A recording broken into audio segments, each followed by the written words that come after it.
Right, big squat. Start of the week was boom, boom, shake the room, chest, shoulders, and biceps. Honestly, the best workout in terms of engagement. Cool. Execution awesome. Big for you. You're always struggling really, never really enjoy push workouts due to the fact that you slight kind of forces, so always prioritise pull movements. Also, your right pec dropped after your shoulder injury. You've noticed it's starting to balance out. Cool. Leg day was more reserved, so you did glute bridge, split squats, swapped hack squat for deadlifts. Not really an equivalent exercise, bud.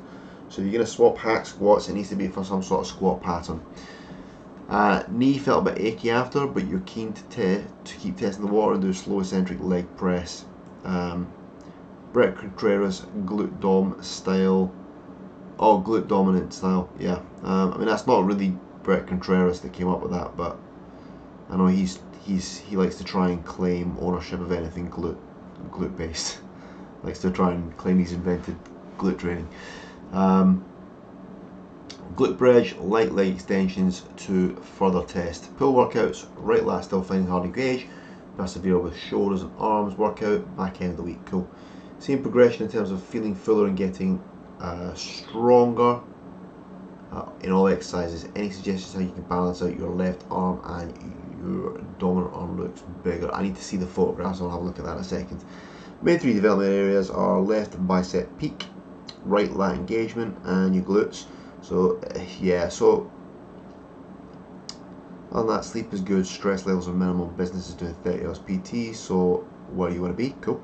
Dropping down to 4 days, taking back your Wednesday and Saturdays, get balanced, good boy. Diet this week, pre-planned calories and macros like a military style operation, good lad. A bit like you packing your bag for airsoft, yeah.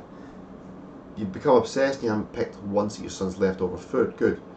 Now more focused on food quality, adding more dietary fibre, chia seeds, yep, cool, apples, blueberries and kiwi with skin on. Veg with fibre for your main meals, excellent. Yep, so it's definitely going to have an improving effect on your digestion. So yeah, bowel movements definitely improve on that one. Going back to carb cycling, protein and fats for breakfast, pre-workouts, Rice Krispie Square, apple coffee, post carbs and protein, mid afternoon snack, then protein and fats for dinner. Cool. By the way, that's not carb cycling, just to be clear. Carb cycling is where we have days that are higher in carbs and days that are sort of medium carbs and days that are lower carbs, or just a high day and a low day, and we just go back and forth depending on what you're doing. But this, the way you're approaching it, this is called bracketing your carbohydrates. And what you're effectively doing is you're providing the majority of your carbohydrates around the time you're going to need them the most. Now, just bear in mind, the carbs that you eat today aren't really the carbs that you're utilizing during your workout. The carbs that you're eating today are, especially if you're doing it around your workouts, are the carbs that are going to help synthesize the glycogen for tomorrow's workout. So that's why it's important, because we're looking to kind of kickstart recovery as quickly as possible. So getting that carb feeding in pre-workout means that there's carbs in your system for when you actually do start to kick off protein synthesis and glycogen synthesis, and then that continues with your post-workout carbs. Okay. Cardio very consistent this week, and meditation wise, yeah, cool. Would be great to have a progressive steady state plan that gets more challenging week by week on the cards, or you dedicate non-lifting days to cardio days. You don't need to necessarily, it's not necessarily about progressing these on a regular week by week basis. It's about progressing these when it's required. So if we are not dropping, then what we can do is we can either pull some food out, we can increase your non-exercise activity, or we can increase your cardio or your exercise TEF. Now you can't really increase your TEF of your exercise TEF with lifting weights, because that's not what it's there for. That's what your cardio falls into for this. That's what we use cardio for. Okay, so it's not something that needs to be a week by week progression, right? It doesn't need to be challenging. It needs to be effective, right? I mean, I know we've had this conversation a few times where you're constantly looking for that. You know, my workouts, everything I do needs to be challenging. Otherwise, you know, you don't feel as if you're achieving anything.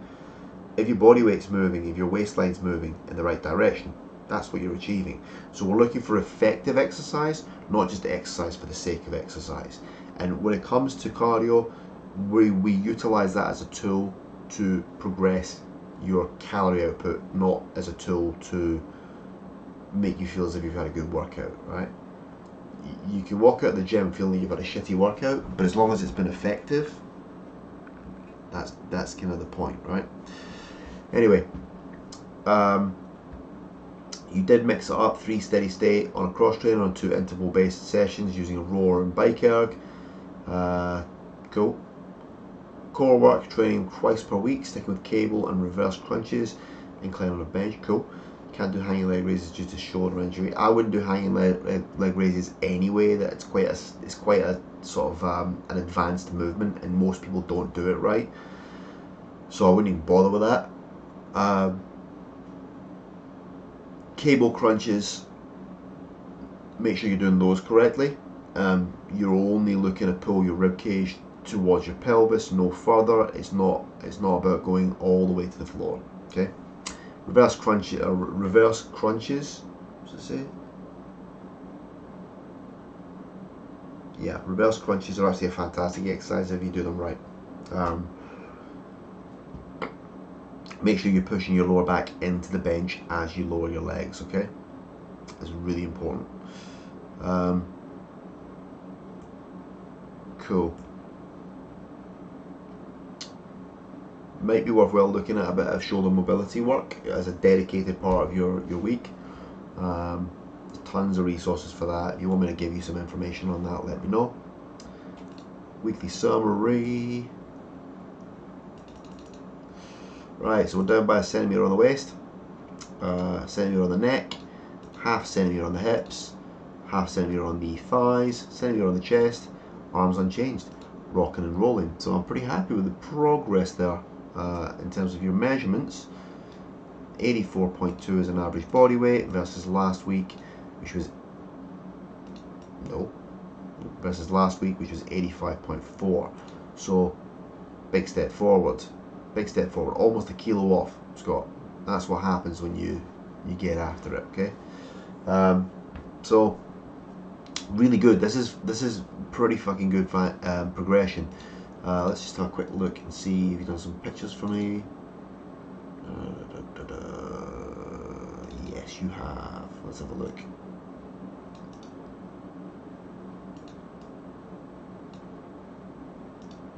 Open. Okay, cool. So you've chosen very severe downlighting, which is going to make you either look fantastic or look terrible, depending on the way you feel about your pictures. That being said, this looks better. It looks better. Yeah, we definitely need some glute development in a big way. So, you know, with glutes, you've got to hit them properly. You can't just go in and throw a bit of weight around and expect that your glutes are going to do the work. It's a very easy way to get your lower back fatigued. It's a very easy way to hammer your hamstrings and just completely ignore your glutes. You need to make sure they're being engaged. That means that when you're doing things like glute bridges, that there is a pelvic tuck. So you effectively tuck, and then it's like tuck and hump, right? So you tuck your pelvis up, so pelvis pulls almost towards rib cage, and then you squeeze your ass as hard as you can and you drive your heels into the floor. Okay, the best way to do it is to do it slowly. So make sure that your concentric and eccentric movements are both slow. Aim for 3 seconds. Use a light enough load where that becomes challenging. Okay, that would be the main thing I would do for glutes. After that, I would maybe look at something like a 45-degree hyper, where you really focus on driving your hips into the pad, and then perhaps the glute dominant leg press, because that's taking you into a stretch position and training you in a lengthened position that we don't really do a lot of. So that pretty much covers everything there. So you're training your glutes in the mid-range using the 45-degree hyper. You're training your glutes in the shortened range if you're using the light enough load and appropriately squeezing your glutes with the glute bridge, and you're training your glutes in the lengthened range with the glute dominant leg press. So yeah, definitely something to think about. Oh, what have I done? I just want to do that. These shots from the side, the guts come right in, shoulders look good. You don't look particularly kyphotic. There's a little bit of kyphosis. Everybody's got something, right? There's a little bit of kyphosis, but it's not terrible. You just need to focus on lifting your chest. So, you know, we all spend too much time hunched. It's really important that we try and focus on having that kind of alpha posture, right? Lift the chest, pull rib cage in, shoulders back. It's stuff you tell your kids, right? Stand up straight, pull your shoulders back. Here you can see where you're not doing that.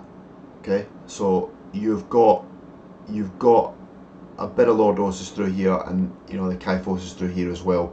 Everything lines up, right? So if your cervical curve is extended or is accentuated, your thoracic curve is going to be accentuated, and subsequently then the lumbar curve is also going to be accentuated.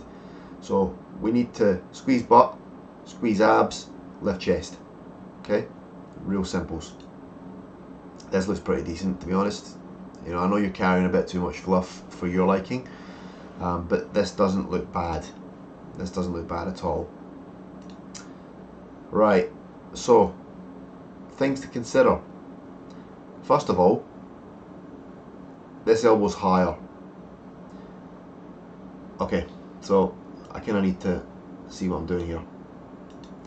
Now, if I pose like this, right, my arms look smaller than if I pose like this. Okay. Now, if you look, I've got one lower than the other. Down lower, right? This elbow's higher. This arm now looks bigger. If I do this, this is just down to posing. Your right elbow is further forward and slightly higher. Your right wrist is slightly rotated backwards. That's going to give you a more pronounced right bicep. Okay? It's going to be that kind of guy, right? We're going to be that guy. Let's put the nipples away. Okay, so I'm going to make it really obvious here, right? So if I come down here, my arms look small. Now, I'm automatically, my left elbow is sitting a little bit lower automatically, yeah? If I bring them up, my left elbow is still sitting lower. If I bring that up, it makes a difference, right? If I'm slightly further rotated here, and this one's slightly rotated this way, it's going to look different. There's not really a lot of difference there. I mean, my arms are quite symmetrical, and they are the same size left to right. So, you know, I know that the way that we actually flex our arms can make a big difference. You're slightly further back, you're slightly further forward, your elbow's a little bit lower. It makes a huge difference to how your arms actually appear. You're internally rotated on the left hand side. So the shoulder's popping up higher because it's rotated over. So you're trying to pose with that arm rotated forward, which is gonna give you the appearance that that arm is it looks smaller than it actually is. If you measure it and it's the same, it's because it's the same. You don't actually have a great deal of difference. Everybody's got a little tiny bit of difference. You don't have a great deal of difference between left and right in terms of the attachment lengths. The reason that it looks the way it does is because one is internally rotated and one is not. So you're getting more of an obvious show on one side than on the other. That's it. That's all it is. So you don't need to worry too much about that. You need to worry about strengthening up external rotation, perhaps. I mean, shoulder injuries are going to do that. They're going to throw off little imbalances between left and right. It's not an imbalance in your biceps, it's an imbalance in the way your shoulders are sitting. Also, pick somewhere that you can do this that's a little bit wider, because you're almost touching the wall on both sides, and that's kind of forcing you to kind of pull in a little bit, and that's gonna cause you problems too. But obviously, that's not what you're doing this in places where you can actually see. What you're not seeing is you're not seeing the differences in posing that I'm seeing. You see, this armpit is pointed towards the camera. This armpit is pointed towards the floor, and that's where your big issue lies. So stop being so hard on yourself about, oh, there's a problem. There isn't a problem. You're fine. You just need to work on the posing a little bit, and that's going to be, for this, is going to be a bit focusing on getting that shoulder externally rotated.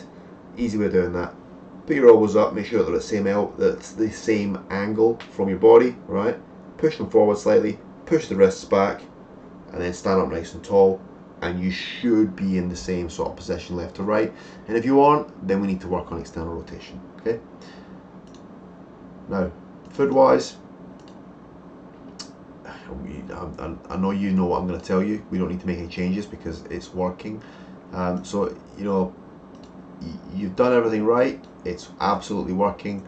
I want to get another week like that, see if we get the same sort of output from you in terms of your weight loss. And if we do, I will probably give you some more food, because that would be a good thing for you.